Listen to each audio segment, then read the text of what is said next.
ఆర్టిజియన్ cooperative society మా పల్లె వీరస్వామి అన్న, మన రాజమోహన్ అన్న, మరి మా ఓంప్రకాష్ అన్న, మా బంధు రాజు అన్న, ఇంకా అందరి ఆధ్వర్యంలో ఈ యొక్క ర్యాలీని ఇంకా షార్ట్ పీరియడ్ చేశామంటే ఇది ఒక నాంది మాత్రమే.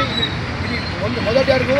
మా యొక్క లిక్యాప్ల భూములను కానీ మిగతా లిక్యాప్ల మీద చర్మకార వృత్తి మీద ఆధారపడి జీవిస్తున్న ప్రతి ఒక్కరికి వారు వీలైన తొందరలో ఆదుకోకపోతే 10 సంవత్సరాల కింద తెలంగాణ ఏర్పాటు చేసుకున్నప్పుడు ఇదే ఒక దానితోని మాకు బాగు జరుగుతుంది, మా అందరికీ లిక్యాప్ చర్మకార వృత్తులకు అంతా మంచి జరుగుతుందని ఆ రోజు తెలంగాణ సాధించుకున్నాం. ఇలాగే ఫుట్పాత్ మీద ఎన్నో ధర్నాలు చేశాం. కానీ ఆ ప్రభుత్వాలు మాకు విస్మరించింది. ఇప్పుడన్నా కాంగ్రెస్ గవర్నమెంట్ వచ్చింది, మాకు ఆదుకోవాలని మేము మా యొక్క ప్రయత్నం వాళ్ళని తెచ్చుకున్నాం. మార్పు కోరాము. కానీ మార్పులో కూడా 2 సంవత్సరాలు అయితే 2 సంవత్సరాల నుండి ఏ రకంగా అయితే మేము కష్టపడి తిరుగుతున్నామో ఇప్పటికీ ఎలాంటి ఒక దీనికి గవర్నమెంట్ నుంచి రేవంత్ రెడ్డి గారి దగ్గర నుంచి మాకు రాలేదు. కాబట్టి చర్మకార వృత్తి మీద లిక్యాప్ల మీద మా వాళ్ళు చాలామంది ఫుట్పాత్ మీద పని చేసుకుంటూ ఈ ఎండలో ఒడుగు లేకుండా కూడా పనిచేసుకున్న పాత లిక్యాప్లు పుట్టినా కూడా ఆ పాత లిక్యాప్లు విడగొడతామని చెప్పడము. కాబట్టి ఈ కొత్త తరంలో ఈ యుగంలో ఎన్నో కులవృత్తి మీద ఉన్న ప్రతి ఒక్కరికి ఏదో రకంగా ఆదుకుంటున్నారు. చెప్పు డబ్బు కోసం ఎన్నో రకాలుగా కొట్లాడినా ఒక పెన్షన్ లేదు.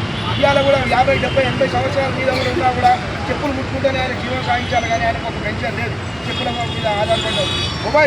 మొబైల్ మాకు వ్యాన్లు ఎస్సీ వెల్ఫేర్ యాక్ట్ నుంచి మాకు సబ్సిడీ కింద ఇస్తే మేము 10, 15, 20, 30 లక్షల వేలతోని కిరాయిలు కట్టుకోలేని పరిస్థితి, చెప్పులు అమ్ముకోలేని పరిస్థితి. కాబట్టి మొబైల్ బ్యాన్ ఇచ్చిందంటే మేము ఎక్కడెక్కడ వాడవాడాలి ఆ మొబైల్ బ్యాన్లతో మా చెప్పులు ఒక అమ్ముకొని మేము రిపేర్ చేసుకొని మా ఊళ్ళకు న్యాయం చేసినట్టు అవుతుంది. కాబట్టి ప్రధానమైన ఈ డిమాండ్లు ఇంకా మా పెద్దలు చెప్పిన డిమాండ్లు అది నెరవేర్చాలని సందర్మోచి కుల సంఘం నుంచి ఆధ్వర్యం నుండి డాక్టర్ రోజ్మల్ గారి ఆధ్వర్యంలో మేము అందరం ఈరోజు కూడా ఒక పిలుపు మేరకు మా పెద్దలు పల్లె వీరస్వామి గారికి రావడం జరిగింది.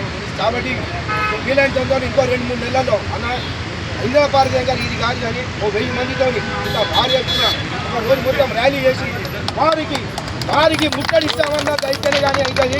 అలాంటి ఒక ఊపు ఇవాళ కలిగింది.